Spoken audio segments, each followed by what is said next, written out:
Hello friends, welcome to Ling Masters online English test number 3। ठीक, तो आइए test number 3 की शुरुआत करते हैं और ज़्यादा समय बर्बाद नहीं करते हुए सीधे हम लोग स्टार्ट करते हैं। आपके सामने 25 क्वेश्चन का आपको एक टेस्ट दिया गया था और उसमें देखिए, अगर जैसा मैंने आपको पहले बताया था, क्वेश्चन नंबर 1 to 5 ये हम लोग के एरर्स में आते हैं। क्वेश्चन नंबर 6 to 10 ये हम लोग का फिल इन द ब्लैंक्स में आता है। ठीक, क्वेश्चन नंबर 11 to 13 हमारे सिनोनिम्स हैं। ठीक है, क्वेश्चन नंबर 14 to 16 मैंने आपसे कहा था कि भाई लेके बैठिएगा, पेन लेके बैठिएगा, रजिस्टर लेके बैठिएगा, उसके बगैर मत बैठिएगा, नहीं तो आप समझ नहीं पाएंगे क्या हो रहा है क्या नहीं हो रहा है। क्वेश्चन नंबर 22 से लेकर हमारा 30 में लिखा है हमने, 25 तक कभी क्या है, पार्ट 1 इसका, जैसा मैंने पहले बताया था। 21 to 35 हम लोग के 25 तक हमारे जो क्वेश्चन हैं उसमें ग्रामर और वोकैब का मिश्रण है। ठीक, तो इस तरह से आप देख सकते हैं कि it's combination of grammar and vocabulary. ठीक, तो जल्दी से फटाफट इसकी शुरुआत करते हैं साथियों। और पहला ही क्वेश्चन देखिए काफ़ी टिपिकल दिया हुआ है, इसलिए मैं अभी इस क्वेश्चन को टेकअप नहीं कर रहा हूँ। Let us start with question number 2, जो कंपेरेटिवली आप देख सकते हैं ज़्यादा आसान है। ठीक, और क्या बोलते हैं, I like reading more than to play.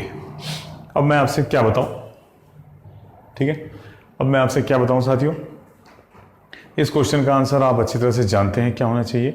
I like reading more than to play, more than को अंडरलाइन कर देंगे और बड़ा क्लियर रूल है। ठीक है, देखिए ओरल ज़्यादा चलेगा क्लास, ये रिटर्न में भी चीज़ें चलेंगी जो महत्वपूर्ण चीज़ें होंगी। बाकी मकसद ये है कि भाई आपके पास में पेपर है, आपके पास में मोबाइल है, आपके पास में रजिस्टर है। ठीक, तो मोर देन को पहले अंडरलाइन कर दीजिए। कुछ मैं ओरल बताऊंगा, कुछ लिख के बताऊंगा। ठीक, मोर देन को अंडरलाइन कर दीजिए। क्लियर है, आई हो गया हमारा सब्जेक्ट, लाइक हो गया हमारा V1, रीडिंग हो गया हमारा VING, जीरेंट हो गया। ठीक, उसके नीचे जीरेंट लिख दीजिए। जीरेंट जिसने नहीं पढ़ा वो हमारी क्लास ज्वाइन करके पढ़ सकता है, या जीरेंट कहीं से स्टडी कर ले तो अच्छा रहेगा। बाकी अपने बैच में जो स्टूडेंट्स हैं, जो मेरे रेगुलर स्टूडेंट्स हैं क्लास वाले, वो तो जानते ही हैं, बाकी लोग भी जानते होंगे। किसी वर्ब में अगर ING लग जाता है, ठीक, और उसके पहले कोई हेल्पिंग वर्ब नहीं हो तो उसको क्या बोलते हैं, उसको जीरेंट बोलते हैं। ये आप अच्छी तरह जानते हैं। ठीक है, तो आई लाइक रीडिंग मोर देन, और मोर देन के बाद में आ गया टू प्ले इन्फिनेटिव। तो साहब मोर देन के पहले आया जीरेंट VING V4, और मोर देन के बाद में आ गया टू प्ले इन्फिनेटिव लिखो उसके नीचे, यानी V1। बेस इन्फिनेटिव बोलते हैं ना उसको। ठीक, bare infinitive, base infinitive, base verb. ठीक, किसी भी नाम से बोले 2 + V1। तो भैया जीरेंट का देन के नीचे लिखो कंपेरिजन। तो देन यहां पे कंपेयर कर रहा है दादा, देन यहां कंपेयर कर रहा है। ठीक, और उसके पहले आ रहा है V4 और उसके बाद में आ रहा है 2 + V1। ठीक है, तो ये आखिर किस तरह का कंपैरिजन है कि इधर V4 और देन के बाद में कंपैरिजन किया गया V1 से। दोनों तरफ या तो V4 हो या दोनों तरफ V1 हो। ठीक है, तो याद रखिएगा रूल क्या निकल के आया। ठीक, if two verbs are compared, ठीक, या बाय देन। ठीक, if two verbs are compared by than, लिख देता हूं।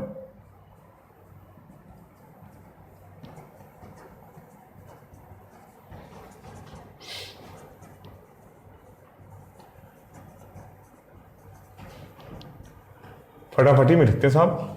ठीक, फटाफटी में नोट कर लें। If two verbs are compared by than, ठीक,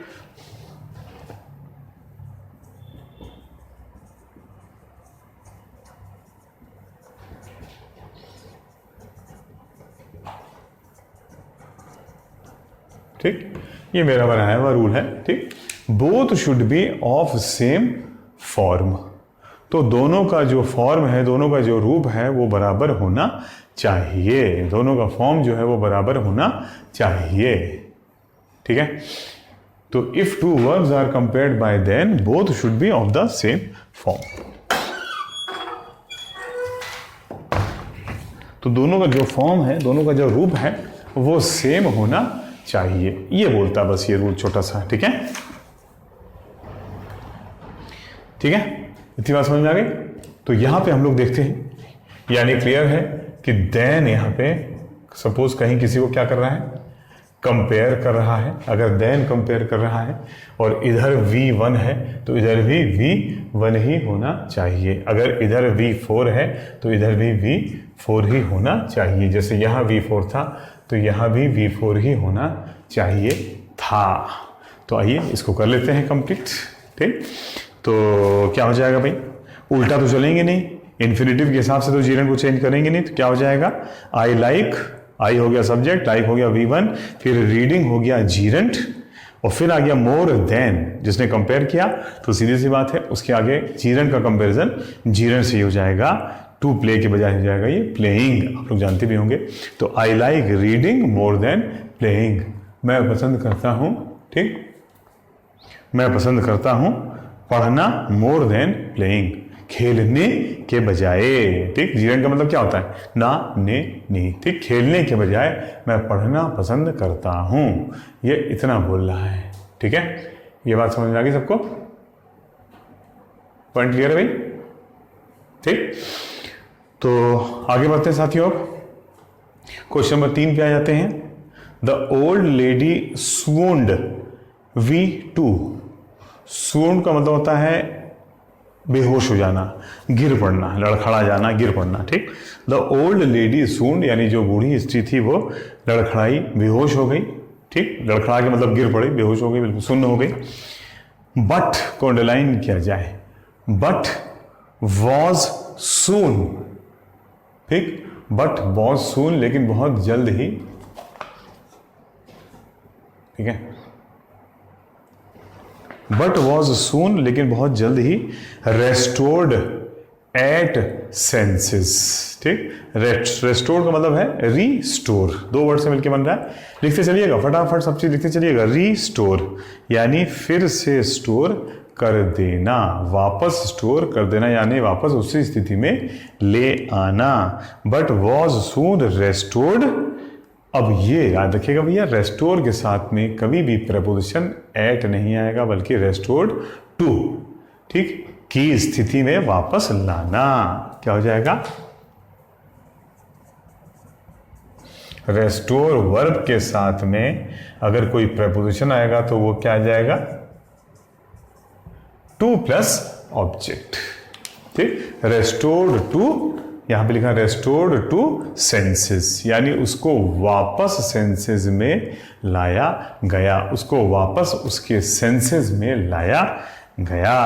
तो ये होना चाहिए, the old lady swooned but was soon restored to senses, यानी वापस उसको उसके सेंस में लाया गया। ठीक है, तो 2 नंबर का आंसर भी हो गया सी, और 3 नंबर का आंसर भी हो गया हमारा सी, रेस्टोर्ड एट के बजाय रेस्टोर्ड टू सेंसेस। ठीक है, क्वेश्चन नंबर 4 पे आ जाते हैं। ठीक, क्वेश्चन नंबर 4, तब तक आप ये रूल नोट कर सकते हैं करना चाहें तो साथियों क्वेश्चन नंबर 4 पे आ जाते हैं अब। ठीक, और 4 में जैसा कि लिखा है, ठीक, question number 4, I shall have to withdraw.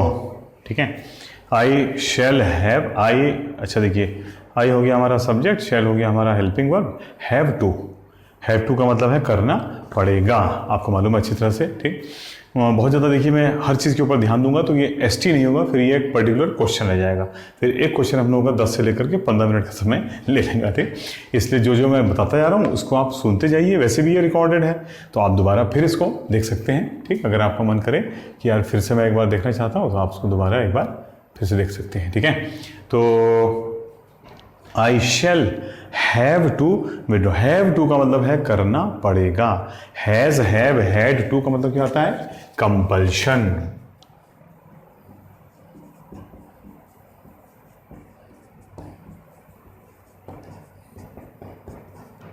लिखा तो चुका हूं यार, कितनी बार लिखाऊंगा, यानी ये काम तो करना ही करना है। ठीक है, प्रीवियस पेपर का क्वेश्चन है, देखिए भाई। ठीक, तो आई शैल हैव टू, मुझे करना पड़ेगा।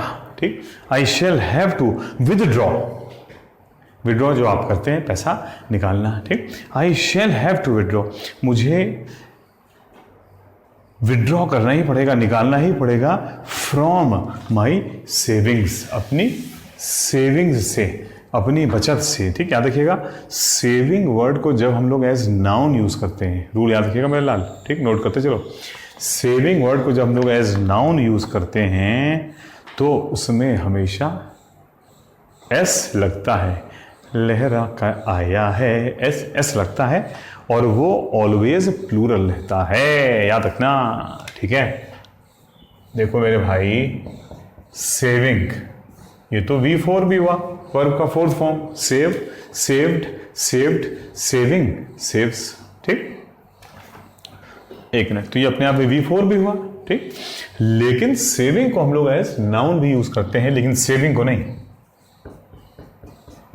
तब प्योर इंग्लिश के हिसाब से ये हमेशा सेविंग्स वर्ड रहता है।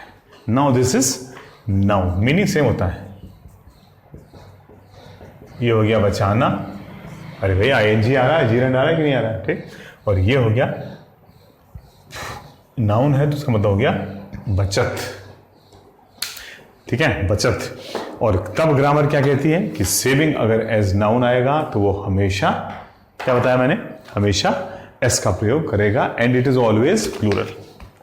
नाउन है और सिर्फ प्लूरल में रहेगा। ठीक है, सिर्फ और सिर्फ प्लूरल में रहेगा। तो हम लोग बोलते हैं my savings are, my savings are. ठीक, मेरी बचत है, हिंदी में है ही बोलेंगे, लेकिन सेंस अंग्रेजी में, ठीक, प्लूरल। तो वहीं से आगे बढ़ते हैं। ठीक है, थोड़ा डिस्टर्बेंस हो गया बीच में। तो ये हो गया साथियों, माई सेविंग्स आर, ठीक, वो हो जाना चाहिए उसमें। और अब क्वेश्चन पे लौट के आते हैं। तो I shall have to withdraw, have to का मतलब करना पड़ेगा, मुझे करना पड़ेगा, टू विड्रॉ निकालना, फ्रॉम माई सेविंग्स, अपनी बचत से मुझे कुछ निकालना पड़ेगा, टू बाय। ये देखिए इन्फिनेटिव, टू बाय के नीचे इन्फिनेटिव लिखो। और मैंने आपको बार बार बताया है भैया कि इन्फिनेटिव जो है वो बेसिकली मकसद बताता, वाई निकालना पड़ेगा। अरे भाई क्यों निकालना पड़ेगा, टू बाय, खरीदने के लिए। तो इन्फिनेटिव का एक मकसद होता है, एक इन्फिनेटिव का एक क्या बोलते हैं काम होता है, मकसद बताना, to tell the motive, MOTIVE, motive बताता है। ठीक, तो ये बता तो रहा है, I shall have to withdraw, मुझे निकालना पड़ेगा, फ्रॉम माई सेविंग्स, अपनी बचत से मुझे निकालना पड़ेगा।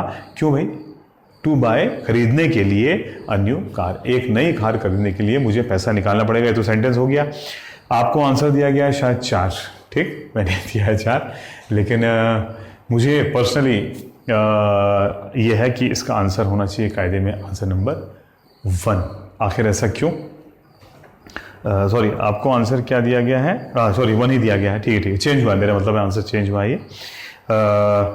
तो ये क्या बोलते हैं, शैल, यहाँ पे देखिए शैल का मतलब क्या होता है, इंफॉर्मेशन। आई शैल और वी शैल, बस केवल उतना ही लूंगा, पूरा रूल नहीं बताऊंगा विल शैल से।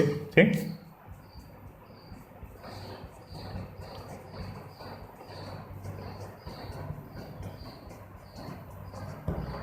Is equal to information.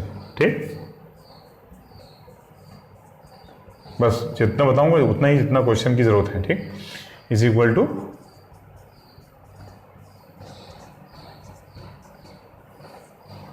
ठीक है, बस इतना सा रूल है। देखो, I V plus shall is equal to information, सूचना। ठीक, और I V plus will is equal to compulsion, यानी वो काम जो आवश्यक है, करना ही करना है। ठीक है, ये आप देख सकते हैं, आपके सामने है। ठीक, ठीक है, तो यहाँ पे अब आप स्वयं फैसला करो मेरे लाल।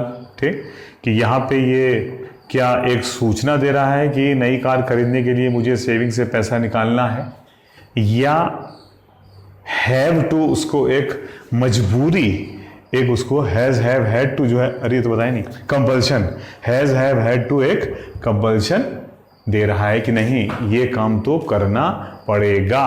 और अगर कंपल्शन का सेंस आएगा तो हम लोग आई वी के साथ में क्या यूज करेंगे, विल का यूज करेंगे।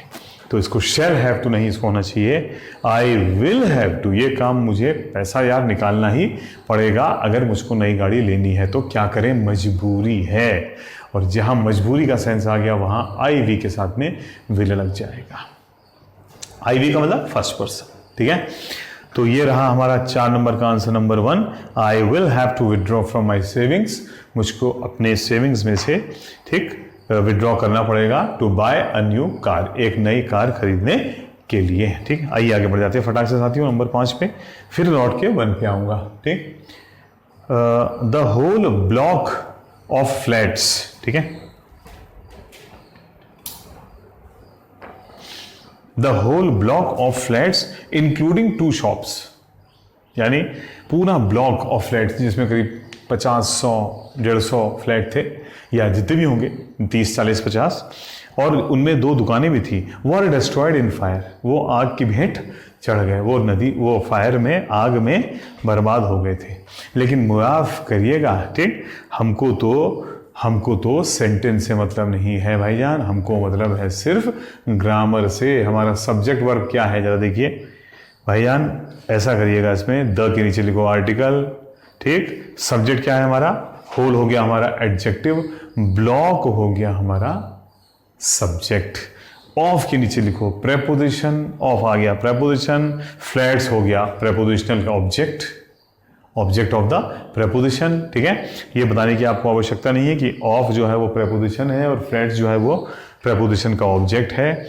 और फिर इंक्लूडिंग, ठीक, उसी फ्लैट्स में उसके आगे उसने एक बात जोड़ दी, इंक्लूडिंग 2 शॉप, जिनमें 2 दुकानें भी शामिल थी, ठीक, जिन 2 दुकानें शामिल करते हुए, इंक्लूडिंग जीरंड के रूप में आ रहा है, ठीक, या जो भी आप इसको मानिए। देखिए ये बड़ी बहस है कि जीरंड है, पार्टिसिपल है, नाउन के हिसाब से आ रहा, नाउन को मॉडिफाई कर, नाउन के लिए आ रहा है तो जीरंड हो जाएगा, वर्ब के बारे में कुछ ऐड कर रहा है तो पार्टिसिपल हो जाएगा। वीआईएनजी 2 तरह से आते हैं ना, प्रेजेंट पार्टिसिपल और जीरंड, ठीक, और हेल्पिंग वर्ब प्लस वीआईएनजी हमारा कंटिन्यूअस बन जाता है। मैं डिटेल में नहीं आ रहा हूँ फिलहाल, ये मैं आपको क्लियर बता दूं कि इंडिपेंडेंट वीआईएनजी, यानी वह वीआईएनजी जिसके पहले कोई हेल्पिंग वर्ब नहीं है, ठीक, उसका सेंस ना, ने, नी और ता, ते, ती का होता है, ठीक है, ना, ने, नी या ता, ते, ती का होता है, वो रिलेट करो, ठीक। तो the whole block of flats, flats का पूरा ब्लॉक, इंक्लूडिंग 2 शॉप्स को शामिल करते हुए, ठीक, या करने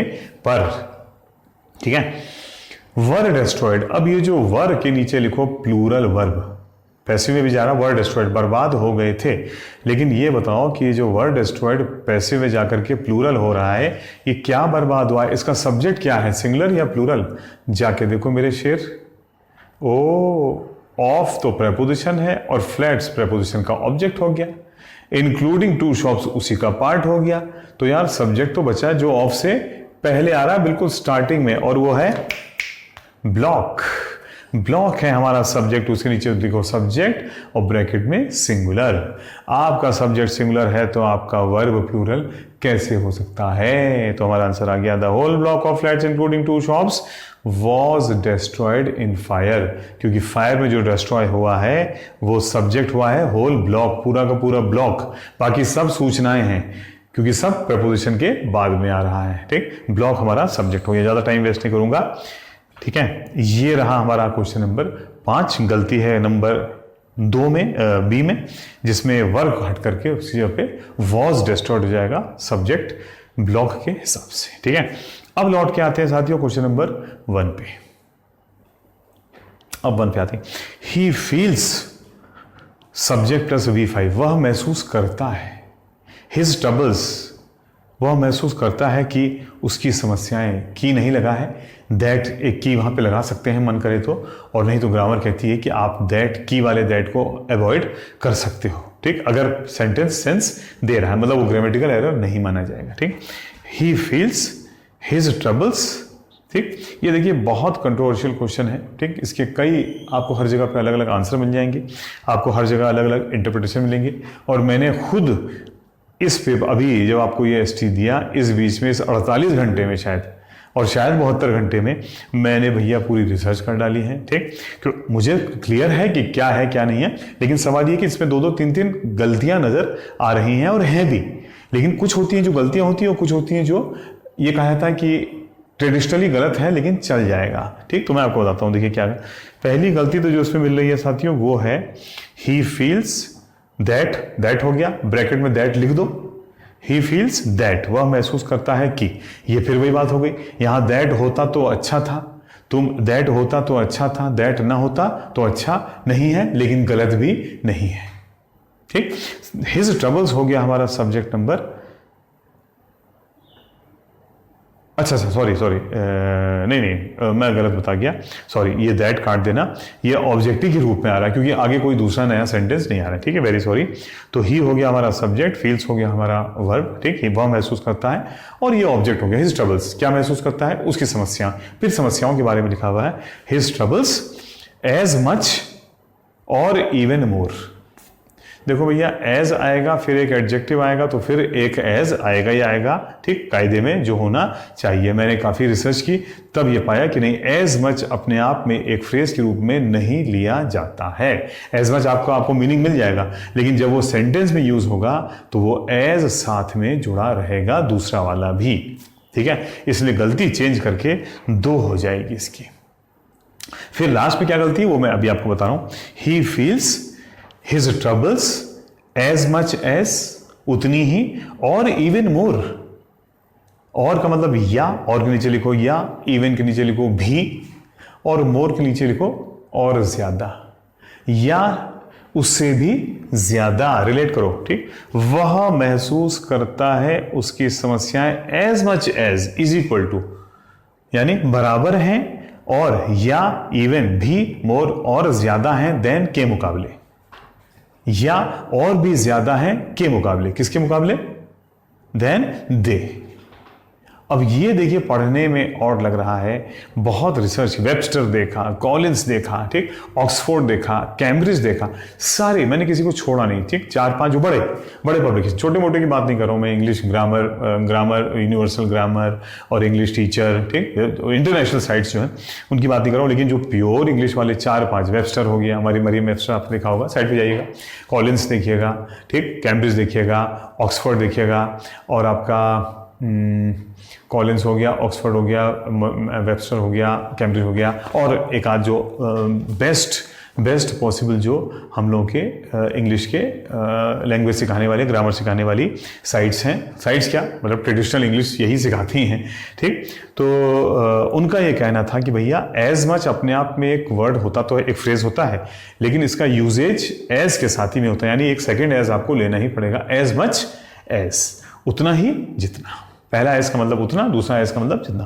तो ही फील्स, वह महसूस करता है, उसकी समस्याएं उतनी ही, या और इवन मोर, या उससे भी ज्यादा, देन दे। अब देखो ग्रामर इस बारे में क्या कहती है, ये जरा मैं थोड़ा सा तुमको बता दूं, देखिए, और गलत है कि नहीं है, मैंने क्या बोला था, गलत है कि नहीं है वाली बात है। कॉन्ट्रैक्शन में आ जाता है तो ग्रामर उसको सही मान लेती है, ठीक।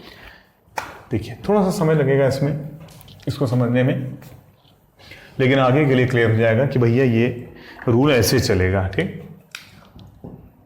और इसमें एक दूसरा रूल भी है साथियों, इसमें एक लंबा रूल भी है, सब्जेक्ट और ऑब्जेक्ट वाला, वो भी मैं वैसे क्लास में करा चुका हूं। I like you more than he, ये भी सही है, और I like you more than him, ये भी सही है। दोनों का मीनिंग अलग अलग है, मैं उसकी डिटेल में अभी नहीं जा रहा हूं, क्योंकि आप पहले ये वाला रूल समझ लो, ठीक। वो रूल फिर किसी टाइम हम अगले उसमें बता देंगे, किसी टेस्ट में आ जाएगा।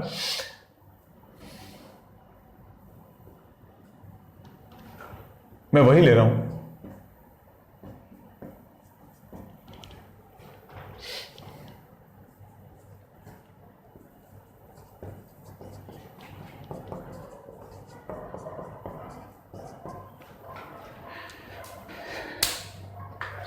देखिए, ये अगर आपको सेंटेंस मिल रहा है तो ग्रामर ये कह रही है कि ये अच्छा नहीं है लेकिन इनकरेक्ट भी नहीं है, ठीक। This is correct. देखिए मैं आपको बताता हूं, यानी आगे के लिए। अब देखिए एग्जामिनर में कई तरह से क्वेश्चन आता, फिलहाल जो आ रहा है वो मैं आपको बता रहा हूं, ठीक। मोर देन यहां पे क्या कर रहा है, अरे रुको रुको, ऐसा है, ये मैं यू को चेंज कर रहा हूं क्योंकि फिर आप कंफ्यूज हो गए।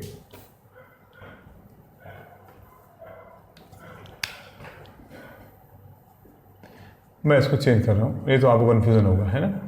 आई लाइक इंग्लिश कर दिया मैंने, क्योंकि फिर हम लोग उसी क्वेश्चन पे चले आएंगे जो मैं अभी आपको अवॉइड करना चाह रहा हूँ, ठीक। I like English more than he, ठीक, ये है हमारा sentence. I like English more than he, दिखाई पड़ रहा ना क्लियर, ठीक। I like English more than he, मतलब बिल्कुल क्लियर है। देखिए ये है हमारा साथियों सब्जेक्ट, ये है हमारा V1 आई लाइक, ठीक। ये है हमारा इंग्लिश ऑब्जेक्ट, ठीक। आई लाइक इंग्लिश, मैं इंग्लिश पसंद करता हूं, ठीक है। थोड़ा सा एक मिनट जरा सेटिंग चेंज करो, क्यों, ये आ गया हमारा, ठीक। जैसा कि मैं आपसे बता रहा था, I like English more than he, ठीक। तो ग्रामर क्या कह रही है, ग्रामर कह रही है ये सेंटेंस, पहली बात तो बिल्कुल सही है, इसको आप लगाएंगे टिक। आई लाइक इंग्लिश, मैं पसंद करता हूं इंग्लिश को, मोर देन ही, वह जितना करता है उसके मुकाबले मैं इंग्लिश को ज़्यादा पसंद करता हूं। ये सेंटेंस अपने आप में बिल्कुल सही है, ठीक है। एक बात क्या बताएं यार, ये मोबाइल ने बड़ा परेशान कर दिया है। ओह सॉरी, चलिए ज़्यादा छेड़छाड़ नहीं करता हूँ, जैसा चलना वैसे चलने देता हूँ, ठीक है। अच्छा, अब ग्रामर क्या कहती है, यार ये देखने में कुछ ठीक नहीं लग रहा है, क्योंकि आई के लिए हम लाइक V1 यूज़ करते हैं, जबकि ही के लिए हम लोग लाइक्स यूज़ करते हैं। तो ग्रामर कह रही है भाई ये ठीक नहीं लग रहा है, क्योंकि कंपैरिजन किसका हो रहा है, आई का ही से हो रहा है। अब आई के लिए V1 आता है, जबकि ही के लिए V5 आता है, ठीक है। तो ग्रामर कहती है कि ये ठीक है, लेकिन ये बेटर हो जाएगा अगर आप इसमें क्या लगा देंगे, देन ही लाइक्स। अब ये सेंस दे रहा है, I like English more than he likes. आप कहेंगे इंग्लिश भी लिख दीजिए, तब ये कंप्लीट हो जाएगा, more than he likes English. अब प्रॉब्लम हो गई, क्यों, क्योंकि ग्रामर कहती है कि आपने इंग्लिश वर्ड 2 बार रिपीट कर दिया है, ठीक है। तो नाउन रिपीट नहीं होना चाहिए, ये बड़ा क्लियर है, नाउन दोबारा रिपीट नहीं होना चाहिए, ठीक। तो ये आपने अगर लिख दिया है, ये गलत हो जाएगा। यानी देन के बाद में सिर्फ सब्जेक्ट का कंपैरिजन सब्जेक्ट से हो रहा है, वो तो आएगा ही आएगा, जो सब्जेक्ट दूसरा होगा, सब्जेक्ट नंबर 2। उसके अलावा अगर वर्ब चेंज हो रहा है, ठीक, तो वो भी आ सकता है, ठीक, लाइक्स आ गया है यहाँ पे। लेकिन नाउन दोबारा, यानी इंग्लिश जैसे यहाँ पे था, तो ये दोबारा नाउन नहीं आ सकता है, ये ग्रामेटिकल एरर हो गई। ये सही है, ये ज़्यादा सही है, ये डबल टिक लगेगा, क्यों, क्योंकि दोनों के वर्ब अलग अलग हैं, ठीक। इसलिए ग्रामर कहती है भैया डबल टिक लगाओ, कोई प्रॉब्लम नहीं है, ठीक है, ठीक। ये बेटर है, ये भी चल जाएगा। और ग्रामर एक चीज़ और कहती है, देखिए यहाँ लिखा है लाइक और यहाँ लिखा है, यहाँ भी लाइक ही आ रहा है, यानी उसी वर्ब के 2 फॉर्म आ रहे हैं। तो ग्रामर ये भी कहती है कि भाई ये भी कुछ अच्छा नहीं लग रहा है, ये भी कुछ अच्छा नहीं लग रहा है, ठीक है, ये भी कुछ अच्छा नहीं लग रहा है।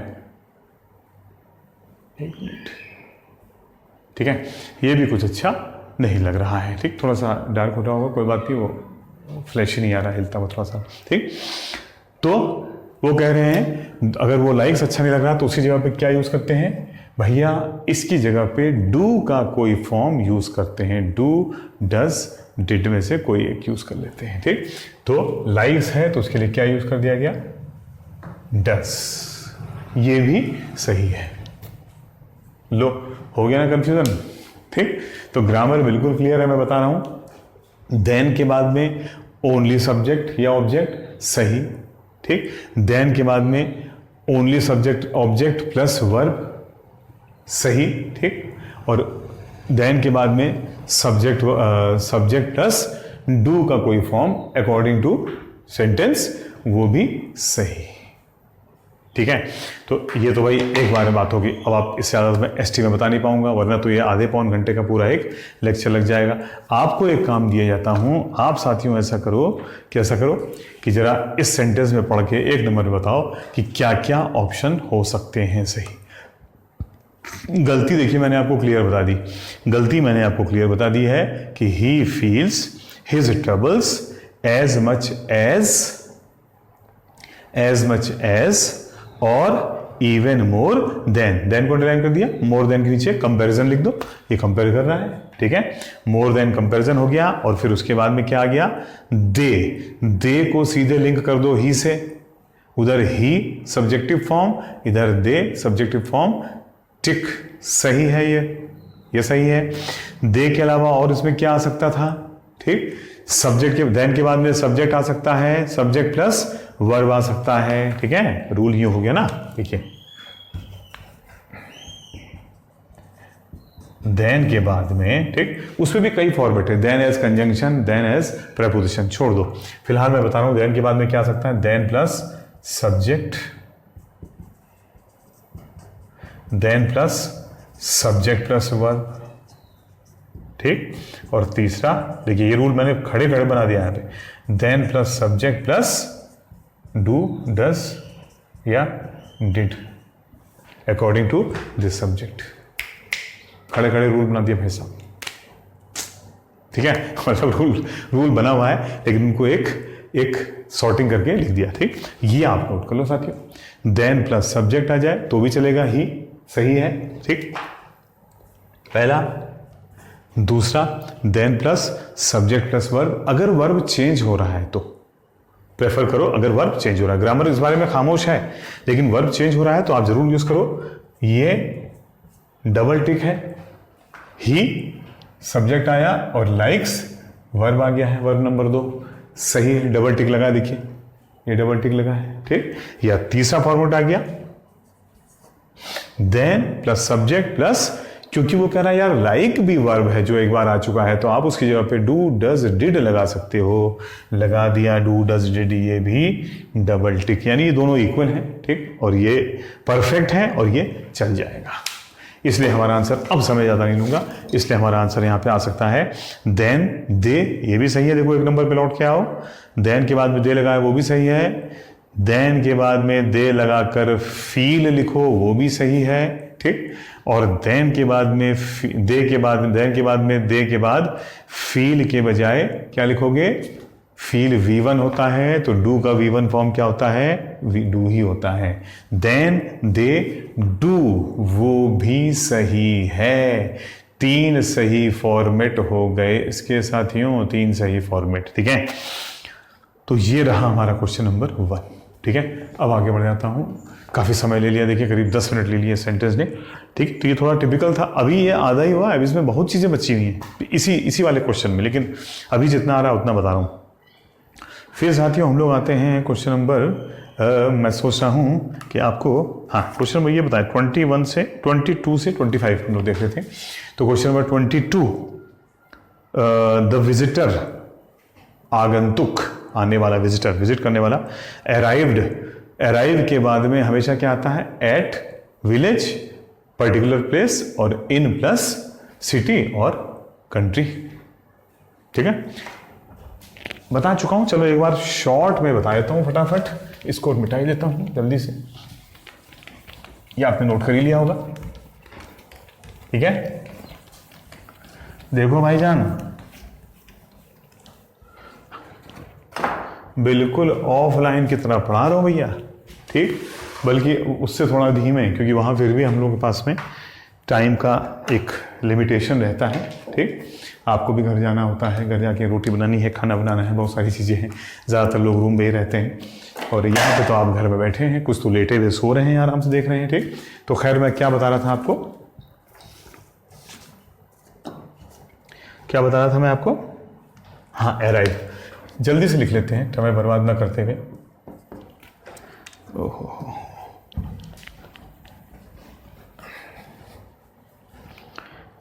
अराइव के बाद में भैया क्या आता है, at plus particular place village short में अगर लिखेंगे, और अराइव इन प्लस सिटी या कंट्री। पर्टिकुलर प्लेस है, गांव है, कोई छोटी मोटी जगह है तो अराइव एट लगेगा, ठीक। और कोई क्या है, और कोई शहर या देश है तो अराइव के साथ में इन लग जाएगा, ठीक है। ये था हमारा रूल। आइए अब आगे बढ़ जाते हैं अपने सेंटेंस पे एक नज़र डालते हुए। अपने सेंटेंस पे नज़र डालिए, ठीक। लिखा है द विजिटर अराइव्ड एट। ओ देखिए, अराइव एट के बाद में क्या कोई पर्टिकुलर प्लेस या पॉइंट है? वो तो बिल्कुल ही पर्टिकुलर हो गया। एट ए डैश मोमेंट, वो ठीक डैश क्षण पे आया था। तो क्षण तो बिल्कुल एक पर्टिकुलर प्लेस, ये तो हमने प्लेस के सेंस में लिखा है, एक पर्टिकुलर टाइम हो गया भाई। एट प्लेस के लिए आता है और टाइम के लिए आता है जनरली। एट के बाद में जनरली प्लेस आती है, ठीक। At the market, at the mall, ठीक, एट द हॉस्पिटल, या एट के बाद में एट 5 PM, एट 9 PM। बात समझ में आ गई? इस तरह से आता है। तो आओ साथियों, द विजिटर अराइव्ड एट, ए हो गया, एट हो गया प्रेपोजिशन, ए हो गया हमारा क्या, आर्टिकल, ठीक। और मोमेंट हो गया हमारा नाउन। आर्टिकल आ गया है, नाउन आ गया है, तो बीच में लकी जो है वो हमारा एडजेक्टिव हुआ साथियों। लकी क्या हो गया हमारा? एडजेक्टिव हो गया। तो उसके नीचे एडजेक्टिव लिख दो पहले, यानी हमको यहाँ पे एक एडजेक्टिव चाहिए। तो मैं आपसे बताऊं, ऑप्शन नंबर बी तो पहले कट गया, बी, क्योंकि बी में, ठीक, अगर आप ध्यान से देखिए तो, ठीक है, अपॉर्चुनिटी की लास्ट में ITY आ रहा है, तो वो तो नाउन हो गया, ठीक। हाँ ठीक है, ठीक है, आगे बढ़ो, ठीक है। तो ये अपॉर्चुनिटी नाउन हो गया। अब जरा देखते हैं जो लिखा है वो सही है कि नहीं है, जल्दी से फटाफट। The visitor arrived eight A lucky moment, यानी इसका मतलब हो गया आगंतुक, विजिटर मिलने वाला आया था एक लकी यानी किस्मत वाले क्षण में। कोई सेंस नहीं निकला, किस्मत वाला क्षण क्या मतलब हुआ, ठीक, पता नहीं क्या मतलब हुआ। तो इसलिए कुछ समझ में तो नहीं आ रहा, ये ठीक तो नहीं लग रहा है, इसलिए बी ऑलरेडी कट चुका है क्योंकि वो नाउन था, और डी कट जाएगा क्योंकि वो कह रहा है जो लिखा है वो सही है, जबकि जो लिखा है उसका कोई मतलब निकल के नहीं आ रहा है। तो ए बचा अपॉर्चुनिस्टिक। ओ देखो, अपॉर्चुनिटी का मतलब होता है अवसर, और अपॉर्चुनिस्टिक, मैं सीधे अपॉर्चुनिस्टिक ही लिख रहा हूं, ये दोनों ही वर्ड, बल्कि अपॉर्चुनिस्ट और अपॉर्चुनिस्टिक दोनों का मतलब हो गया अपॉर्चुनिटी का मतलब होता है अवसर, और IST का मतलब होता है वादी। तो ये तो नेगेटिव हो जाता है भैया वर्ड, सॉरी, नेगेटिव हो गया, अवसरवादी, opportunist. I don't like you, या I don't like him, he is an opportunist. मैं उसको पसंद नहीं करता हूं, वो एक अवसरवादी व्यक्ति है, ठीक है। तो यानी ये एक नेगेटिव वर्ड हो गया, ठीक है, पूरी तरह से। और यहां देखिए जरा क्या लिखा है मेरे लाल। ओहो, द विजिटर अराइव्ड, विजिटर आया एक अवसरवादी क्षण में, कोई मतलब निकल के नहीं आया, एक कट गया। इसका मतलब ये अवसरवादी, IC एडजेक्टिव बन गया, वाला, यानी अवसर का लाभ उठाने वाला, अवसर का फायदा उठाने वाला। थोड़ा नेगेटिव सेंस में यूज करते हैं, पॉजिटिव नहीं होता है अपॉर्चुनिस्ट, ठीक। यानी यहाँ लाभ उठाने का सेंस होता है कि उसका कि कोई अवसर का लाभ उठा के कोई गलत काम करने वाला, जनरली इसका ये सेंस होता है, ठीक। तो पहला कट गया, दूसरा कट गया, चौथा कट गया, तीसरा अपॉर्चुन का मतलब ये हो गया, ठीक। एक अपॉर्चुन का मतलब यहाँ पे जिस सेंस में अपॉर्चुन यूज होता है, यानी जिसमें एक इंपॉर्टेंट, आप कहें बस, आप सीधे सीधे महत्वपूर्ण लिख दो, ठीक, जिसमें कोई एक अवसर था, यानी एक महत्वपूर्ण समय था। तो ये हो जाएगा the visitor arrived at an opportune time, यानी मोमेंट, यानी वह एक महत्वपूर्ण अवसर पे पहुंचा था। आंसर आ गया, answer number 3। Question number 23, the government हो गया हमारा सब्जेक्ट, कैन हो गया हमारा हेल्पिंग वर्ब, सी हो गया हमारा मेन वर्ब, और स्केर्सली हो गया हमारा एडवर्ब।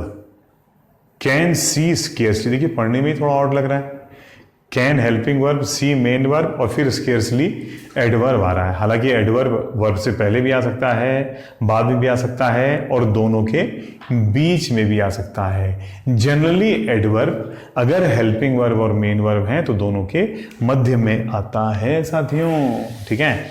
तो अगर ये रूल लेकर के चलेंगे तो क्या बेटर आंसर आ जाएगा? बीच में। The government can scarcely see any valid reason. सरकार, स्केर्सली का मतलब है बड़ी मुश्किल से, ठीक, सी देख, कैन सकती थी, सरकार बड़ी मुश्किल से देख सकती थी, एनी कोई भी वैलिड रीजन, कोई भी वैध कारण, ठीक, टू लॉन्च, नानेनी इन्फिनेटिव आ गया, ठीक, लॉन्च करने का, एन इंक्वायरी, एक इंक्वायरी लॉन्च करने का, ठीक। तो क्या ये बताइए सेंस पॉजिटिव है या नेगेटिव है? ठीक, ठीक है, चलिए मैं बता देता हूँ। पता नहीं आपने क्या बताया, मुझे पता तो नहीं चला। आपने कुछ बोला पॉजिटिव है या नेगेटिव है, जो भी कहा होगा मुझे लगता है कि ठीक ही कहा होगा, ठीक। और दिख रहा है क्लियर? क्लियर दिख रहा है भैया? एक मिनट है, देखो ये ज़्यादा क्लियर लग रहा है मुझे, ठीक, ठीक है। तो चलिए खैर आगे बढ़ जाते हैं, ठीक, और देखते हैं अब क्या निकल के आया। ये कैमरे की सेटिंग ना बड़ी परेशान कर रही है। चलिए खैर आगे बढ़ जाता हूँ, ठीक। इस चक्कर में बड़ा डिस्टर्बेंस हो रहा है हमको बोलने में भी। तो आइए, तो the government can scarcely see, meaning निकाल लेते हैं। सरकार कैन स्केर्सली, कैन का मतलब है सकती, सकती है, ठीक, ठीक है। सरकार कैन स्केर्सली, ठीक, स्केर्सली का मतलब है मुश्किल से, सी का मतलब है देख, कैन का मतलब है सी। सरकार बड़ी मुश्किल से देख सकती है, बड़ी कठिनाई से देख सकती है कोई भी वैलिड रीजन, कोई भी वैध रीजन। इसका मतलब निकल के आ रहा है कि शायद कि सरकार को कोई भी वैलिड वैध कारण देखने में बड़ी कठिनाई हो रही है। टू लॉन्च एन इंक्वायरी, ठीक, यानी इंक्वायरी यानी कोई आयोग, जांच बिठाने के कारण देखने का सरकार को उसमें बड़ी परेशानी हो रही, यानी सरकार को जांच बिठाने का कोई वैलिड कारण समझ में नहीं आ रहा है। स्केर्सली बड़ी मुश्किल से उसको कोई कारण नजर आ रहा है कि वो बता सके कि आखिर समस्या क्या है, ठीक। तो इस हिसाब से देखेंगे तो हमारा आंसर सरकार हो जाएगा बेटर, सबसे अच्छा आंसर। मीनिंग मैंने बता दिया, आंसर तो तीसरा आ रहा है। The government can scarcely, can हो गया हेल्पिंग वर्ब, स्केर्सली हो गया एडवर्ब, सी हो गया हमारा V1 main verb, any valid reason to launch an inquiry, ठीक है। आगे बढ़ जाते हैं। 24 हेनरी, ये देखिए बड़ा अच्छा क्वेश्चन है। Henry is taking John, Henry John को ले जा रहा है, ठीक, टू फॉर टी लिखा है। इसमें कंफ्यूजन आप किसी को हुआ होगा कि इसमें टेकिंग जॉन ऑन टी, तो टी पर ले जा रहा है, चाय पर, हालांकि हिंदी में तो चाय पर बोलते हैं लेकिन इंग्लिश में कुछ और लग रहा है। इंग्लिश में एक ही आंसर ठीक लग रहा है, देखिए वो है B, Henry is taking John to tea. लेकिन भैया याद रखना टेक प्लस टू के बाद में हेनरी जॉन को ले जा रहा है, ठीक, मार्केट की ओर। हेनरी जॉन को ले जा रहा है, ठीक, घर की ओर। देखिए मैं आपको बताता हूँ, ठीक, शॉर्ट पे लिख रहा हूँ क्योंकि समय काफ़ी ज़्यादा हो गया है और थोड़ा एक कैमरा गड़बड़ कर रहा है जिसकी वजह से हमारा फ्लो नहीं आ रहा। H is taking A to the market. H Henry is taking A Anil to the market, ठीक, यानी हेनरी अनिल को ले जा रहा है भैया जी मार्केट की ओर, ठीक, टेकिंग, ठीक, टेकिंग टू मार्केट प्लेस हो गया।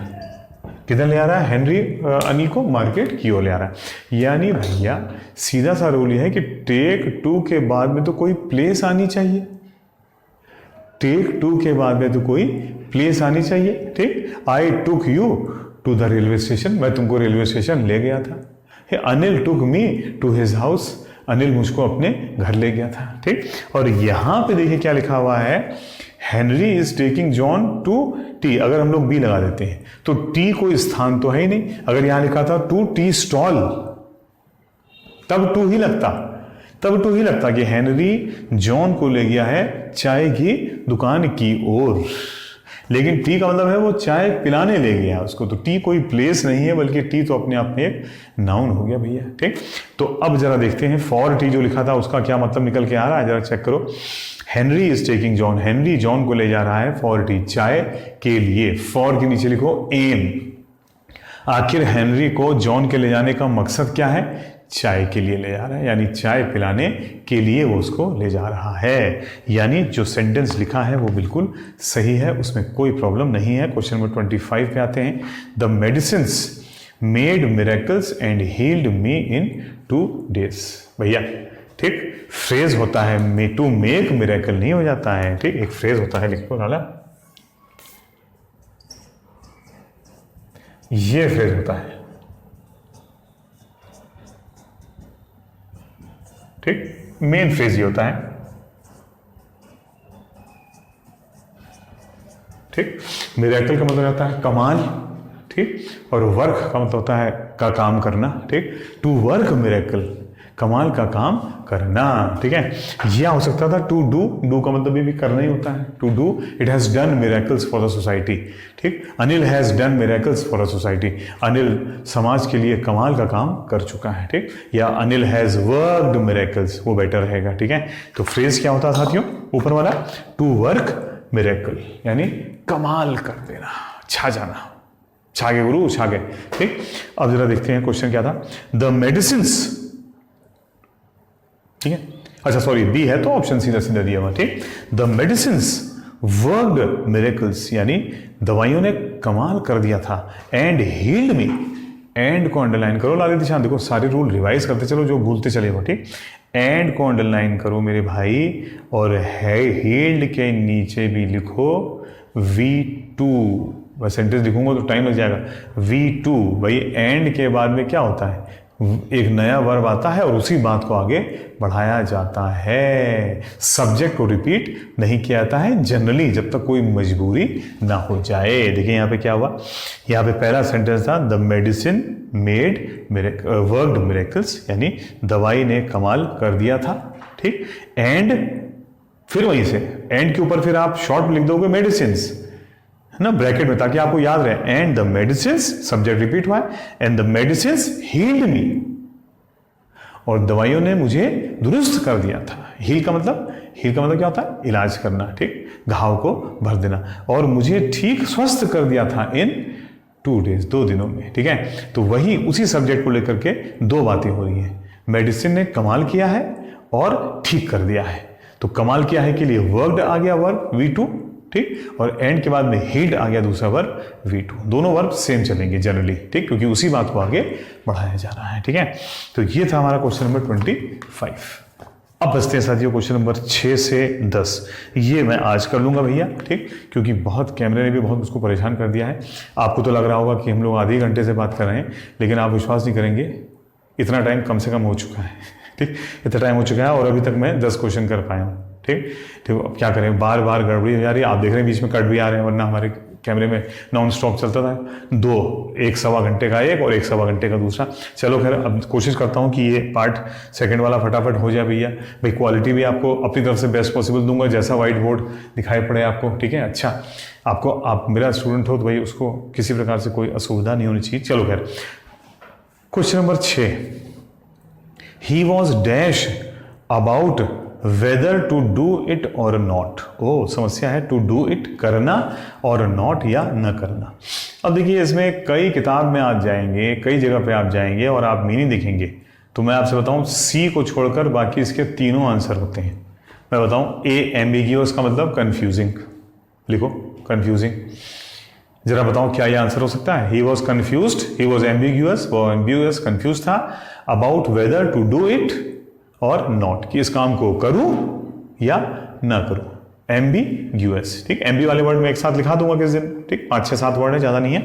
ठीक है, Aamby word, ambiguous, Aamby valent, ये 3 तो इसी में आ रहे हैं। एम्बी डेक्स्ट्रस, ठीक है, और आपका फिर 1-2 एम्बी और भी हो जाते हैं, ठीक, वो 6-7 में एक साथ लिखा दूंगा। फिलहाल एम्बिग्यूअस का मतलब जाता है, एम्बी का मतलब होता है बोथ, इधर भी और उधर भी। जैसे ये कह रहा ना, टू डू इट, हाँ करूं या ना करूं, इस बीच में कंफ्यूज हो जाना, ठीक है। तो ये हमारा आंसर हो सकता है। कई जगह पे आप जाएंगे तो आपको एम्बीवेलेंट भी इसका सिनोनिम दिखाई पड़ेगा। वो कह रहे हैं एम्बीवेलेंट का मतलब भी होता है कि करूं या ना करूं, to do it or not, ठीक है, दोनों का मतलब सेम हो जाता है। पानी पी लो भाई।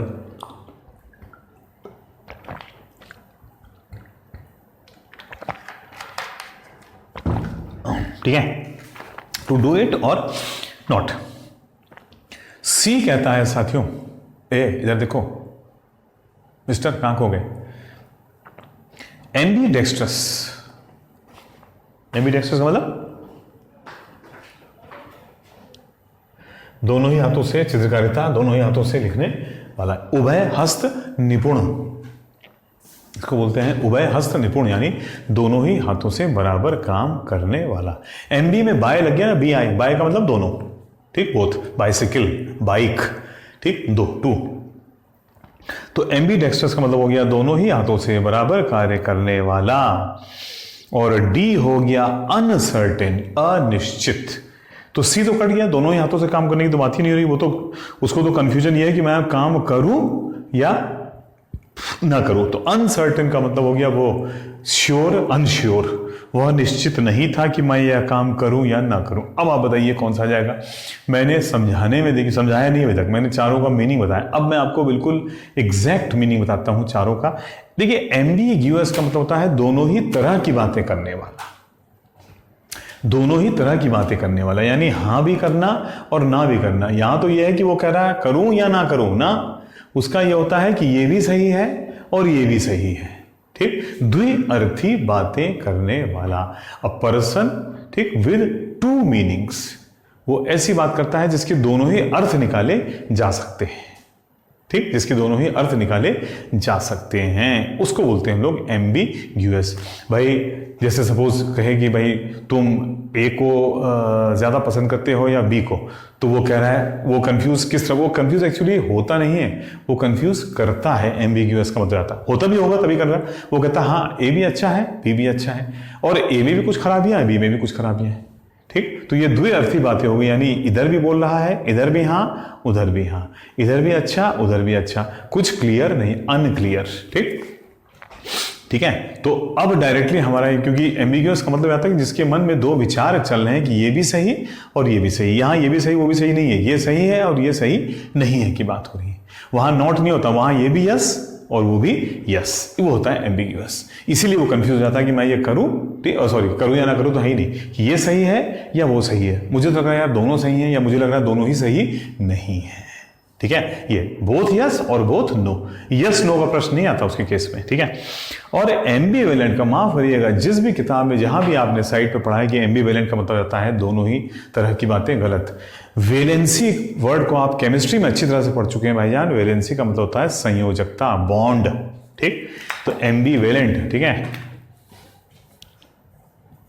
ये वेलेंसी ये वाली है वेलेंसी, ठीक, हिंदी में कहते हैं संयोजन, ठीक, इंग्लिश में आता है बॉन्ड, ठीक है। और इसी वेलेंसी से, वेल से कई वर्ड बनते हैं, मैं आपको वो वर्ड बता रहा हूं जो आप लोग बहुत सुनते हैं, ठीक, वेलेंटाइन, ठीक, क्या फरवरी 14, हाँ 14 फरवरी को वेलेंटाइंस डे आता है ना, तो वेल जो था, वेलेंटाइन जो था वो सेंट ऑफ लव था, ठीक। तो ये वेलेंस देखिए, अभी रिलेट करो, संयोजन, इसमें भी तो भाई दो एलिमेंट या कंपाउंड क्या होते हैं केमिस्ट्री में, मेरी केमिस्ट्री काफी दिन छूट गई, सॉरी।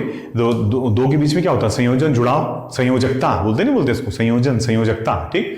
तो वेलेंसी का मतलब जाता है लव या लाइकनेस, पसंदगी, ठीक है। तो एम्बीवेलेंट का मतलब है किसी की पसंदगी। वेलेंसी का मतलब हो गया बॉन्ड, और एम्बी का मतलब दोनों ही तरह का बॉन्ड, जैसे इलेक्ट्रोवेलेंट और कोवेलेंट बॉन्ड होते हैं, यानी दोनों ही तरह का बॉन्ड का मतलब हो गया कि कभी पॉजिटिव और कभी नेगेटिव, यानी कभी सीधा सीधा लाइक और डिसलाइक। अगर मैं बोल रहा हूं कि I am ambivalent towards Anil, I am ambivalent to या टूवर्ड्स अनिल, तो मतलब हो गया कि मेरे अनिल के साथ में एम्बीवेलेंस जैसे संबंध है, यानी कभी मैं उसको लाइक करता हूं और कभी मैं उसको डिसलाइक करता हूं। लव हेट रिलेशन बोलते हैं इसको, ठीक। एम्बीवेलेंट का मतलब है लव हेट रिलेशन, यानी लाइक और डिसलाइक। अब बताइए इस क्वेश्चन का लाइक और डिसलाइक से कोई संबंध है? ठीक, यहां सीधी सीधी बात हो रही है कि वह निश्चित नहीं था कि मैं ये काम करूं या ना करूं। यहां किसी को पसंद और नापसंद करने की बात नहीं हो रही है। तो ये तीनों एमबी वाले तीनों ऑप्शंस कट गए साथियों, और आंसर आ गया आंसर नंबर डी। और फिर एक चीज और बता दूंगा, सर्टेन के साथ, सर्टेन और अनसर्टेन दोनों के साथ में अबाउट अक्सर यूज किया जाता है as a phrase, certain about. ठीक, ठीक है।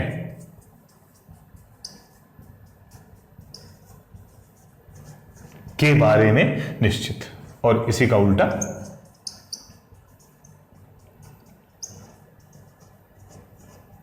भाई I am not very certain about this हम लोग बोलते हैं, यानी इस बारे में, अबाउट का मतलब था के बारे में, इसके बारे में मैं निश्चित नहीं हूं। ठीक है, तो ये आ गया हमारा क्वेश्चन नंबर साथियों 6। क्वेश्चन नंबर 7 पे आए थे जल्दी से।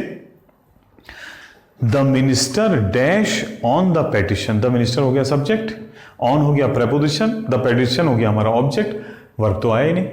ठीक, तो क्लियर है, यहाँ पे एक वर्ब मिसिंग है। ठीक, तो अच्छा नीचे चारों वर्ब चल रहे, देखिए could sign, signed, had signed, must sign. Before, ओ बिफोर देखिए एज प्रेपोजिशन है या एज कंजंक्शन है, चेक करो। बिफोर के बाद में नया सब्जेक्ट वर्ब आ गया, ईट के नीचे लिखो सब्जेक्ट नंबर 2 वॉज टेकन, ये हो गया हमारा वर्ब नंबर 2 पैसिव, लिया गया। इट वॉज टेकन, उसको लिया गया, वह ले जाई गई। ठीक, it was taken up for discussion, इसको डिस्कशन के लिए टेक अप ऊपर ले जाया गया, यानी इसको डिस्कशन के लिए रखा गया, सामने लाया गया। तो बिफोर तो कंजंक्शन हो गया यहाँ पे। ओहो, अब देखिए क्या हो गया यहाँ पे, सीधा सीधा हमारा 2 पास्ट इवेंट का रूल लग गया। ठीक, ठीक, तो अब जरा बताइए 2 पास्ट इवेंट का रूल लग गया और बिफोर आफ्टर लगा है साथियों। जो पहले आएगा उसके ऊपर हैड प्लस V3 और जो बाद में आएगा उसके लिए V2। आप जानते हैं इस रूल को, तो समय बर्बाद ना करूंगा मैं। ठीक, जो नहीं जानते तो उन्होंने नोट कर ही लिया होगा। पहले इवेंट पर हैड प्लस V3, तो बहुत बेसिक रूल है, पास्ट परफेक्ट। ठीक, जिसने क्लास नहीं की वो क्लास कर लेगा तो उसको ज्यादा समझ में आ जाएगा। और दूसरे वाले पर हमारा V2, क्या यहाँ पे V2 हो रहा है? बिल्कुल साहब, वॉज टेकन, क्योंकि पैसिव में जा रहा है। टुक का पैसिव, V2 का पैसिव होता है इज MR, सॉरी V2 का पैसिव होता है वॉज वर प्लस V3, है वो V2 ही, पैसिव में जाकर के वो वॉज प्लस V3 बन गया है। ठीक है, तो क्या याद रखना है, मैं लिख देता हूं उसको, ऐसी कोई बात थोड़ी है। हाँ नहीं तो हाँ लिख रहे हैं, हाँ नहीं तो हाँ, समय बर्बाद नहीं कर रहे हैं।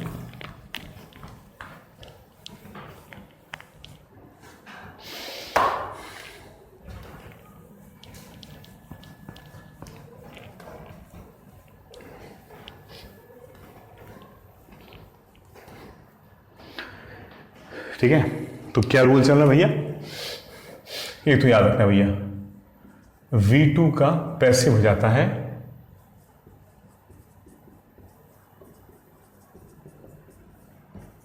ये याद रखना, ये है एक्टिव और ये है इसका पैसिव। ठीक है, जैसे टुक का पैसिव क्या बन जाएगा,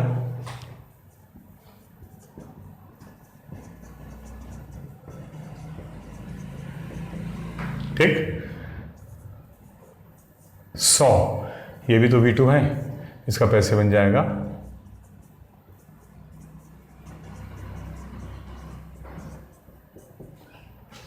ठीक। टुक का वॉज वर टेकन, सौ का वॉज वर सीन। तो कहीं अगर ये लिखा है was taken, was seen, was heard, was given, तो इसका मतलब समझिए ये गेव, सॉ, हियर, यानी ये जो V2 हैं इनका पैसिव फॉर्म है। ठीक, तो अब जरा देखते हैं। ठीक, तो ये इट वॉज टेकन जो है ये V2 का पैसिव फॉर्म है, यानी क्लियर है डिस्कशन बाद में होना था, ठीक। और मिनिस्टर के सामने पेटिशन का मतलब हो गया ये एक एप्लीकेशन टाइप का हो गया, एक प्रार्थना पत्र। तो ये प्रार्थना पत्र पहले मंत्री के पास लाया गया और फिर इसको डिस्कशन के लिए रखा गया, मतलब पहले मंत्री ने देखा और फिर उसको डिस्कशन के लिए रखा गया। तो जाहिर सी बात है भैया, जो घटना पहले हो गई मिनिस्टर वाली उस पर क्या लग जाएगा, past perfect, had plus V3 लाला। तो ये तो आंसर सीधा सीधा सी हो गया। The minister had signed on the petition. अब देखो मिनिस्टर पेटिशन पहले ही साइन कर चुके थे, before it was taken up, इसके पहले कि इसको ऊपर लिया जाता डिस्कशन के लिए। तो सीधा सीधा ये तो हमारा हैड और V2 वाला रूल है, यानी पास्ट परफेक्ट वाला रूल है, ठीक है। इस पर ज़्यादा समय मैं बर्बाद नहीं करूंगा। क्वेश्चन नंबर 8 काफ़ी इंटरेस्टिंग है। द फूलिश क्रोज, मूर्ख कौवे काव काव जो करते हैं, the foolish crows dash to sing. To sing के नीचे लिखो इन्फिनिटिव, क्रोज के नीचे लिखो सब्जेक्ट। दादा याद रखोगा इस सेंटेंस में वर्ब नहीं है।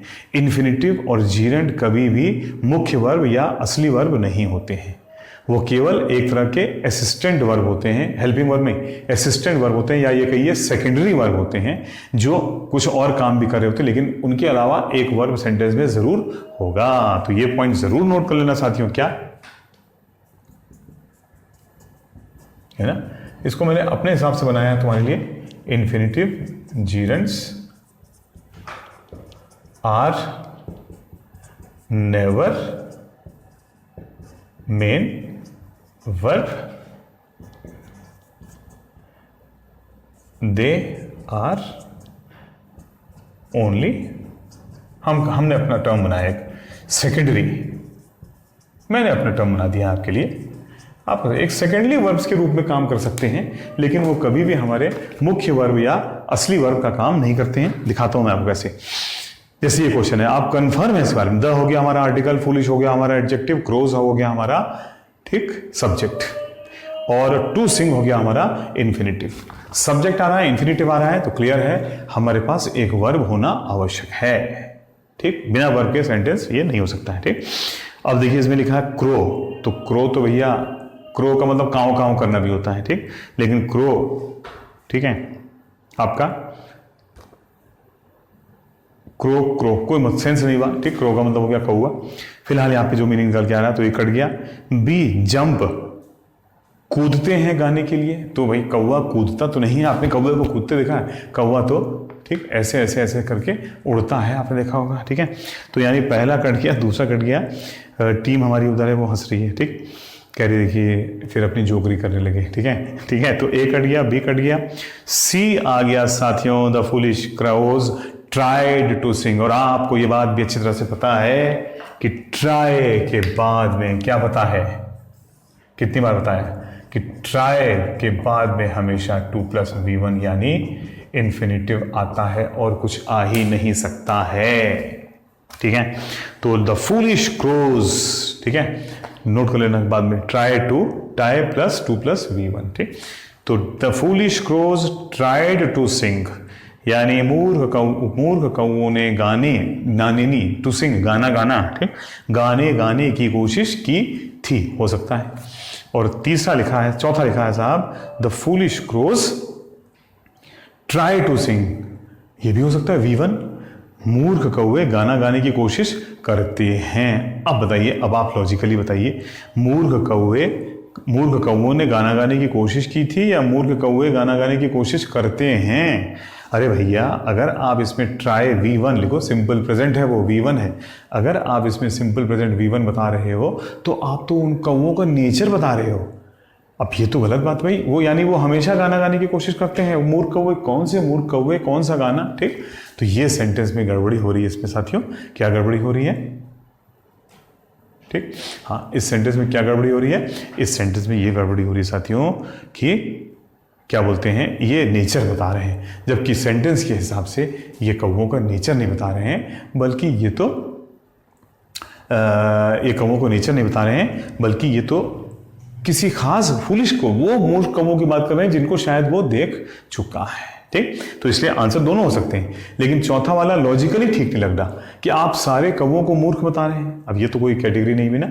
अगर आप किसी को मूर्ख बता रहे हैं तो क्लियर है कि आपने उसके बारे में कुछ देखा, तभी आप देख कर कह रहे हैं देखो ये मूर्खता कर रहा है। ठीक, तो क्लियर है ये पर्टिकुलर कौवों की बात हो रही है, और तब ये सेंस निकल के आ रहा है कि एक घटना की बात हो रही है कि मूर्ख कौवे गाने की कोशिश कर रहे थे या मूर्ख कौवों ने गाने की कोशिश की थी। हमारा आंसर हो गया बेटर आंसर है, यानी सी पे लगेगा डबल टिक और डी पे लगेगा सिंगल टिक। डी गलत नहीं है, फिर वही कहानी आ गई, लेकिन सी बिल्कुल सही है। तो सी पे डबल टिक और डी पे सिंगल टिक। ठीक है, पहले 10 कर लेते हैं। 10, इस पे भी आपको एक चीज बतानी होगी। हिज कंडक्ट इज बैड, उसका व्यवहार बुरा है। ठीक, उसका व्यवहार बुरा है, कट की रहा है भाई, उसका व्यवहार बुरा है। ठीक, एंड हिज ऑनेस्टी, और उसकी ईमानदारी, इज नॉट डैश सस्पिशियन, शक। ठीक, और उसकी ईमानदारी नहीं है शक। देखिए 2 फ्रेज होते हैं, अबव सस्पिशियन, ए और बी आपने ढूंढा भी अगर होगा, सी और डी कट गए। 2 फ्रेज होते हैं सस्पिशियन के साथ में। ठीक, मैं आपको दोनों लिखा देता हूं साथियों फटाफट, क्योंकि समय काफी ज्यादा हो गया है और अभी तक कुछ हो नहीं पाया है।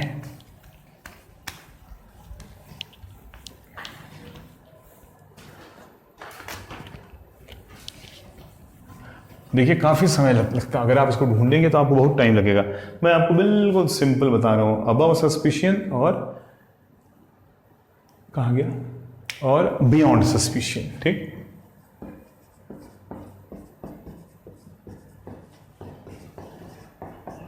ठीक है, आराम से देखो, कुछ क्लियरिटी की दिक्कत अगर हो तो बताना। और दूसरा है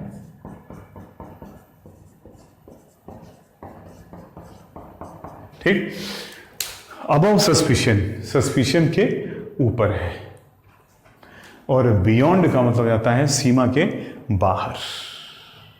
भाईजान ध्यान दीजिएगा, ये सस्पिशियन का जो दायरा है उसके ऊपर है, बहुत ऊपर है। ठीक, अबव है, वो ऊपर है, उनको कोई छू भी नहीं पा रहा, यानी उनके ऊपर कोई शक का कोई सवाल ही नहीं है।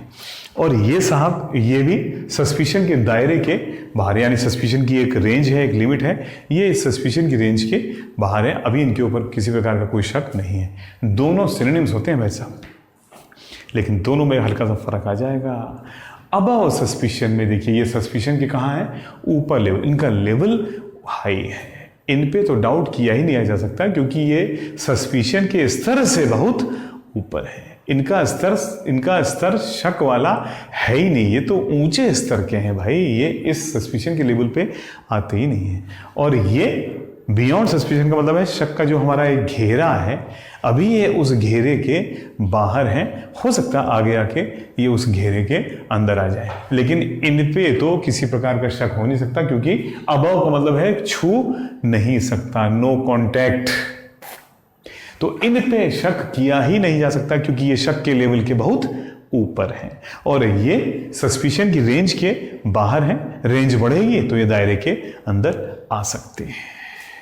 भैया इससे ज़्यादा नहीं समझा पाऊंगा। ठीक, तो अबव सस्पिशन बिल्कुल ही डबल पॉजिटिव वर्ड हो गया, और बियॉन्ड सस्पिशन पॉजिटिव वर्ड है, सिंगल पॉजिटिव, यानी वो सस्पिशन के दायरे में आ सकते हैं, लेकिन अबव तो उस सीमा से ही ऊपर है, उनको तो कोई छू ही नहीं सकता है। आइए अब क्वेश्चन को देखते हैं। लो, अब ये तो पहले ही हो गया, यहां अबव सस्पिशन तो पहले ही कट गया, क्योंकि देखो क्या लिखा है, हिज कंडक्ट इज बैड। यार जब उसका व्यवहार ही खराब होगा, अगर उसका कंडक्ट ही खराब है, तो सीधी सी बात है कि भाई क्या बोलते हैं, वो सस्पिशन के लेवल के ऊपर तो हो ही नहीं सकता, क्योंकि जिसका व्यवहार खराब होगा वो कोई ना कोई ऐसा काम तो करेगा ही करेगा कि हमको उस पर डाउट या सस्पिशन हो सकता है। इसलिए अबव सस्पिशन कट गया, और हमारा आंसर आ गया his conduct is bad and his honesty is not beyond suspicion. उसका व्यवहार खराब है, और उसकी जो ईमानदारी है वो भी शक के सीमा से बहुत बाहर नहीं है। ठीक, उस पर भी अगर ढूंढे तो कुछ ना कुछ शक का रीजन मिल सकता है। तो हमारा आंसर आ गया, आंसर नंबर बी। ज़्यादा समय नहीं दूंगा इससे ज़्यादा। अब क्वेश्चन नंबर 9 तो जल्दी से कर लेते हैं भैया, आखिरी क्वेश्चन करेंगे इसको, और बाकी जो भी बचेगा उसको हम लोग फिर कल करेंगे, क्योंकि बाकी सब जो है वो इडियम्स, फ्रेजेस और वोकैब बची हुई है। ठीक है, तो ट्रुक्युलेंट का मतलब होता है लड़ाका, फाइटर, लड़ना, ठीक। ट्रुकुलेंट, लड़ना, पॉजिटिव भी हो सकता है, नेगेटिव भी हो सकता है। ट्रुकुलेंट इन डिफेंडिंग देयर इंडिविजुअल राइट्स। देखिए समझिएगा, अगर ऐसे समझाने लोगों को तो घंटों लग जाएगा। ये एसटी चल रहा है साथियों, जो लोग नए आए हो ध्यान रखिए, एसटी चल रहा है। सेंटेंस, अगर इस सेंटेंस को समझाऊंगा, समझाने में मुझे पूरा आधे घंटे के ऊपर लग सकता है, ठीक। लेकिन एसटी है, पॉइंट्स पकड़ो फटफट। तो ट्रुकुलेंट, लड़ाका, इन डिफेंडिंग, डिफेंड करने में यानी रक्षा करने में, देयर इंडिविजुअल राइट्स, अपने व्यक्तिगत अधिकारों की रक्षा करने के लिए लड़ने को आतुर। ये मतलब निकल के आ रहा है इसका, देखिए कर सेंस दीजिए ना। और आगे लिखा है कौन से राइट्स? राइट्स ऑफ सॉवरेनिटी, संप्रभुता। संप्रभुता का मतलब मैं स्वयं का प्रभु, मैं अपना प्रभु हूं, यानी मैं अपना हेड हूं, मैं ही अपना मालिक हूं। तो संप्रभुता के अपने अधिकार के लिए, ठीक, की सुरक्षा करने के लिए लड़ने वाले, ट्रुकुलेंट, ENT वाला, लड़ने वाला। Under the articles of confederation, कानून की बात हो रही है, ठीक। तो उसका मतलब है कानून के अंतर्गत, ठीक, कानून के अंतर्गत संप्रभुता के, यानी कानून के अंतर्गत संप्रभुता, मैं अपना मालिक स्वयं हूं के अपने अधिकार के लिए लड़ने वाला। भाई साहब इनकी बात हो रही, समझ लीजिए, ठीक। Comma, the newly formed states, नए नए बनाए गए जो स्टेट्स थे।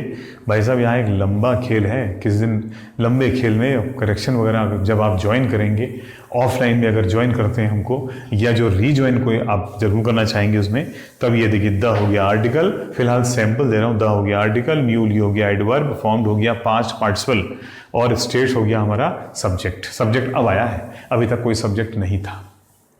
ट्रुकुलेंट एडजेक्टिव था, उसके बाद में जो कुछ आ रहा था वो सब प्रेपोजिशन के बाद में आने वाले शब्द थे, सब ऑब्जेक्ट थे, सब प्रेपोजिशनल ऑब्जेक्ट थे, उसमें एक भी सब्जेक्ट नहीं था।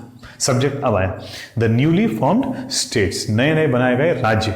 वर्ब गायब हो गया है क्योंकि कॉन्स्टेंटली एडवर्ब आ गया है। तो ये क्या करते होंगे, लगातार क्या करते होंगे, देखते हैं। एपोलोजाइज्ड, वो माफ़ी मांगते होंगे। यार तुम तो कह रहे हो कि अपने अधिकारों के लिए लड़ने वाले जो थे वो नए नए बनाए गए राज्य बार बार, ठीक है, यानी कॉन्स्टेंटली, स्थिर, लगातार लगातार क्या करेंगे। वो कह रहा है क्षमा मांगते थे।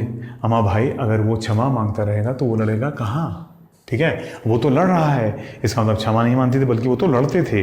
तो यानी इसमें एपोलोजाइज कट गया और सी कट गया। कॉन्फर का मतलब कॉन प्लस फर, यानी वार्ता करना, चिंतन करना, बैठक करना, मीटिंग करना। अगर वो मीटिंग करेंगे तो बातचीत से मामला सॉल्व हो जाएगा, लेकिन वो तो बात बात पर लड़ने पर आमादा हो जाते थे साथियों।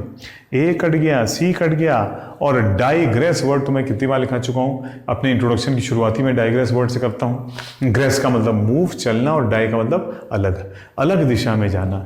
मेरे भाई अगर सबके सब अलग अलग दिशा में जाएंगे तो झगड़ा होगा ही नहीं, होगा ही नहीं, होगा ही नहीं, ठीक है। कुछ हुआ क्या, ठीक। तो ध्यान रखना, ए कटा, वो कह रहा है कि वो आपस में माफ करते थे, क्षमा मांगते थे, गया। दूसरा कहता है वो इधर उधर चले जाते थे। अगर वो इधर उधर चले जाएंगे, राह से भटक जाएंगे तो झगड़ा कहाँ करेंगे। झगड़ा तो तब होगा जब वो आपस में टकराएंगे। सी कहता है वार्ता करते थे, वार्ता करते तो झगड़े की नौबत नहीं आती। और टी कहता है क्वाबल, क्वेरल का ओरिजिनल फॉर्म क्वाबल, क्वाबल से बना क्वेरल, ठीक। ये मैं आपको लिखा चुका हूं, आखिरी आपको एक लिखाता जाऊं। कुछ मुंह से तारीफ वाह वाह भी तो निकले हमारे लिए, ठीक। क्वाबल, इसका बड़ा भाई स्क्वाबल, क्वाबल से बना, ठीक, क्वेरल। अब तुम ये कहो कि इन दोनों में मुझे कोई सिमिलरिटी नजर नहीं आ रही है, तो मेरे भैया माफ करना, ठीक। तुम साइंस के स्टूडेंट हो, मैं अंग्रेजी का स्टूडेंट हूँ, मैं क्या करूँ, ठीक। मुझे दोनों में बहुत सिमिलरिटी नजर आ रही है, तुम्हें नजर नहीं आ रही तो तुम्हारी प्रॉब्लम है, ठीक है। ये डबल, तो अगर आप अंग्रेजी निकालनी है तो आपको मेरी तरह अंग्रेजी का साहित्य का छात्र बनना पड़ेगा। मैथ्स, फिजिक्स, केमिस्ट्री लिखी इंग्लिश नहीं पढ़ी जा सकती, याद रखना, ठीक है। तो डबल वी डबल आर है भाईजान, बाकी क्यू वैसे ही आया, यू वैसे ही आया, ए वैसे ही आया, ई वैसे ही आया, एल वैसे ही आया, जगह चेंज हो गई, सब कुछ तो सेम है यार। डबल वी डबल एर बन गया, तब भी तुम फालतू बात कर। और स्क्वाबल का क्या बना, चारों वर्ड सेम रूट पे चल रहे हैं लाला, ठीक। एस का एस रहा, अब कहो इसमें भी सिमिलरिटी नजर नहीं आ रही तो माफ करना भाई, लास्ट क्वेश्चन है, जा रहा हूं बस 2 मिनट में, ठीक। एस एस एस ही रहा, यू यू ही रहा, ठीक। एल एल ही रहा, ई ई ही रहा, डबल वी डबल एफ बन गया शब्द को आसान बनाने के लिए, और क्यू का सी हो गया। वो तो अक्सर क्या आता है, क्यू का सी बन जाता है, ठीक। सेम वर्ड है, स्क्वबल स्कफल, ठीक। तो ये सिंगल रूट पर 4 वर्ड हैं। आप क्वेरल याद कर लो, चारों याद आ जाएंगे। क्वेरल, क्वबल, क्वबल को हायर फॉर्म स्क्वबल, और स्क्वबल से बना स्कफल, ठीक। ये 4 ऐसे नोट कर लो भैया, आपकी मर्जी है, ठीक है। रिवाइंड करके नोट कर लेना, मैं ज्यादा समय नहीं दे सकता हूं। तो अभी निकल के आ गया, स्कफ क्वबल्ड कॉन्स्टेंटली, लगातार लड़ते रहते थे। लास्ट में इसका मतलब बताए तो एक बार जल्दी से, ट्रुक्यूलेंट लड़ने वाले, इन डिफेंडिंग सुरक्षा करने में, देयर अपने उनके, इंडिविजुअल राइट्स अपने व्यक्तिगत अधिकारों की रक्षा करने में लड़ने वाले, ऑफ सॉवरेंटी अपनी संप्रभुता के अधिकारों के लिए लड़ने वाले, अंडर द आर्टिकल कानून के अंतर्गत, comma the newly formed state, ये जो नए नए स्टेट्स बने थे, क्वबल्ड कॉन्स्टेंटली, ये बार बार आपस में झगड़ा करते रहते थे। कॉन्स्टेंटली का मतलब लगातार झगड़ते रहते थे, ठीक है। तो ये रहे साथियों हम लोग के कुल मिला के 5 5 10 और 4 14 वर्ड। इससे ज़्यादा नहीं हो पाएगा भैया आज, ठीक। और आज की सभा में इतना ही रखते हैं। पार्ट 2 इसका कल करता हूँ, ठीक है। इसको अच्छी तरह से समझिएगा, फिर आगे बढ़ेंगे। थैंक यू वेरी मच, धन्यवाद।